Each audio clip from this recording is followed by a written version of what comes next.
만약 아주 높은 곳에서 떨어지고 있다면 스카이다이버의 자세를 따라해보세요. 머리와 가슴이 아래를 향해야 합니다. 팔과 다리를 벌리고 90도 각도로 구부리세요. 가능하면 착륙할 장소를 선택합니다. 덤불이나 건초 더미는 낙하 충격을 완화할 수 있습니다. 수면은 45m 이하의 높이에서 떨어질 경우에만 안전해요. 착지하기 전에 몸을 수직으로 세우세요. 항상 뒤로 넘어지는 것보다 앞으로 넘어지는 것이 더 낫다는 것을 기억하세요. 팔을 모아 머리와 목을 보호하세요. 사실 이 방법이 여러분을 구해주지는 못하겠지만 바닥에 닿을 때까지 뭔가 정신을 집중할 일이 생길 거예요. 하지만 만일 절벽에서 추락하고 있다면 추락 구간을 여러 부분으로 나누기 위해 최선을 다하세요. 추락 구간이 짧을수록 좋습니다. 각 구간이 추락의 충격을 흡수해 줄 거예요. 그러면 생존 가능성이 훨씬 높아집니다.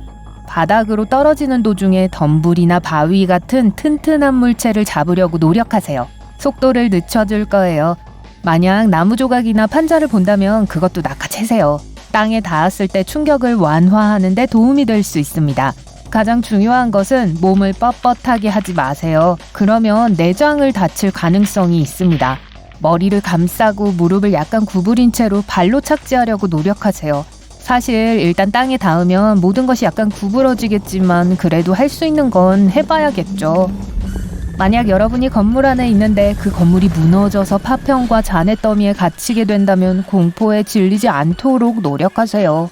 네, 지금 여러분의 주요 임무는 호흡기관을 보호하고 공기 공급을 가능한 한 오래 지속시키는 것입니다. 공간이 충분하다면 셔츠나 티셔츠를 벗고 아랫부분을 매듭으로 묶으세요. 그러고 나서 매듭이 머리 꼭대기에 오도록 네코를 통해 머리를 넣습니다. 먼지, 모래, 파편으로부터 얼굴을 보호해줄 임시 후드가 될 거예요. 또한 여러분이 지상으로 나가려고 하는 동안 약간의 산소를 공급해줄 것입니다. 만약 여러분이 떨어지는 엘리베이터에 갇혀 있다면 등을 대고 누워서 가능한 한 많은 공간을 차지하려고 노력하세요. 여러분의 체지방과 근육은 압축이 가능합니다. 충격의 일부를 흡수할 거예요. 누울 수 없으면 바닥에 앉으세요. 그래도 서 있는 것보다는 낫습니다. 엉덩이가 마치 자동차 안에 있는 에어백처럼 작용할 거예요. 하지만 어떤 위치를 선택하든 머리를 감싸세요. 가장 좋은 방법은 한 팔을 얼굴 앞에 놓고 다른 팔을 목 뒤에 놓는 것입니다. 만약 여러분이 황무지에 갇힌다면 우선 물을 찾으세요. 저지대를 확인하세요. 만약 산이 있다면 절벽 아래에서 물을 찾으세요. 혹시 빗물을 얻을 수 있다면 너무 오랫동안 용기에 보관하지 마세요. 상할 수도 있어요.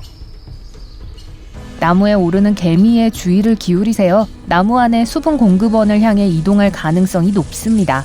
물병은 직사광선을 충분히 오래 쬐게 한다면 불을 지피는 데 도움이 될 수 있어요. 병이 렌즈 역할을 해서 모든 열을 한 곳에 모읍니다. 화재와 연기를 사용하여 도움을 요청하세요. 불길을 큰 나뭇가지나 펜으로 3-4초간 덮어주세요. 이렇게 하면 연기가 충분히 모일 거예요. 그러고 나서 이 연기를 내뿜으세요. 얼음 사이로 빠졌다면 얼음 가장자리로 다가가세요. 얼음을 움켜쥐고 몸을 빼내려고 하지 마세요. 가장자리 얼음이 계속 깨지게 되고 곧 힘이 빠져버릴 거예요. 몸이 물속의 수평으로 위치할 때까지 다리를 차세요. 그러고 나서 물 밖으로 나와 얼음 위로 올라가세요. 일단 얼음 위에 올라가면 일어서지 마세요.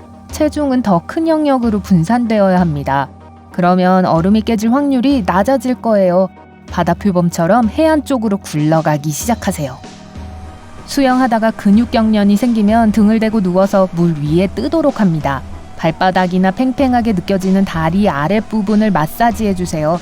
만약 다리 뒤쪽에 경련이 있다면 무릎을 구부려 가슴 쪽으로 당기세요.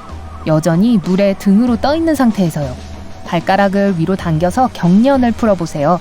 만약 실내에서 불이 난다면 낮은 자세로 가장 가까운 출구로 기어가세요. 연기는 보통 천장을 향해 올라갑니다. 그래서 웅크리고 있으면 들이마시지 않게 될 거예요. 천이나 손수건이 있으면 입에 대세요. 연기를 막는 필터 역할을 할 겁니다.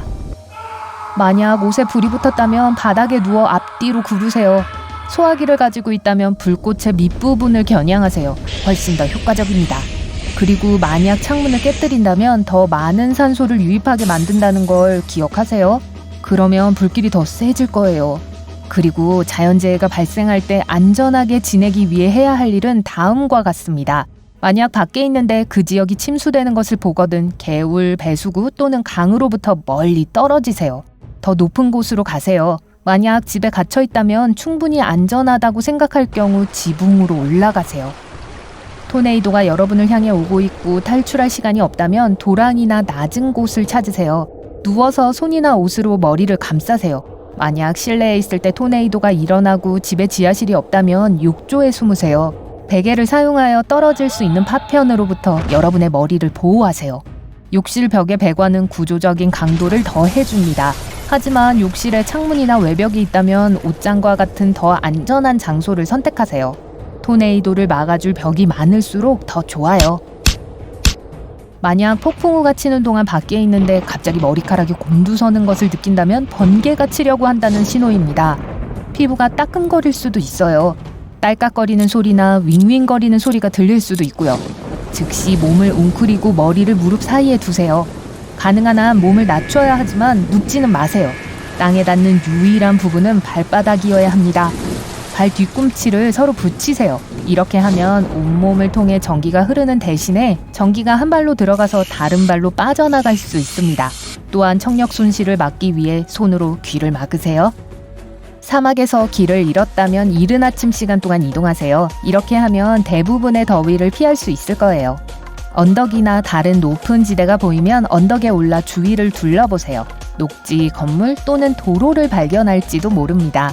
밤에는 그런 기회가 없을 거예요. 많은 사막 동물들도 해가 진 후에 사냥을 합니다. 그리고 야생동물 주변에서 어떻게 행동해야 하는지 알려드릴게요. 만약 황소가 여러분을 향해 돌진한다면 가까이 올 때까지 가만히 서 있으세요. 그런 다음 옷을 반대 방향으로 던집니다. 황소는 움직임에 반응합니다. 그리고 모자나 셔츠를 멀리 던지는 것은 동물의 주위를 산만하게 할 거예요. 움직이는 물체를 뒤쫓을 겁니다. 상어가 여러분을 향해 다가온다면 당황해서 헤엄쳐 도망가려고 하지 마세요. 상어의 먹잇감처럼 보일 거예요. 상어가 가까워질 때까지 기다렸다가 주먹으로 상어를 치세요. 눈, 코, 아가미를 겨냥하세요. 이 부분들은 상어의 몸에서 유일하게 취약한 부위입니다. 만약 한 무리의 사나운 개들을 만난다면 주의를 분산시키고 조용히 멀리 떨어지세요. 만약 한 마리가 여전히 달려든다면 여러분과 개 주둥이 사이에 물체를 놓으세요. 자, 실수로 벌떼를 건드렸다고 가정해 볼게요. 지금 벌떼가 여러분을 쫓아오고 있어요. 벌이 쫓아오지 않을 때까지 가능한 한 빨리 일직선으로 달리세요. 훨씬 더 좋은 대안은 대피소를 찾아 안에 숨는 것입니다. 차, 집, 화장실도 좋아요. 우연히 곰을 만났다면 자기소개를 하세요. 아니에요. 사실 모든 것은 곰이 어떤 종인지에 따라 다릅니다.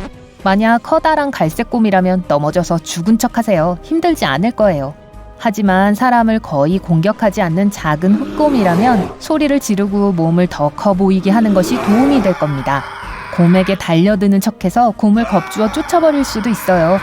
만약 뱀을 만난다면 가능한 한 조용히 하도록 하세요. 물러날 기회가 있다면 그렇게 하시고요.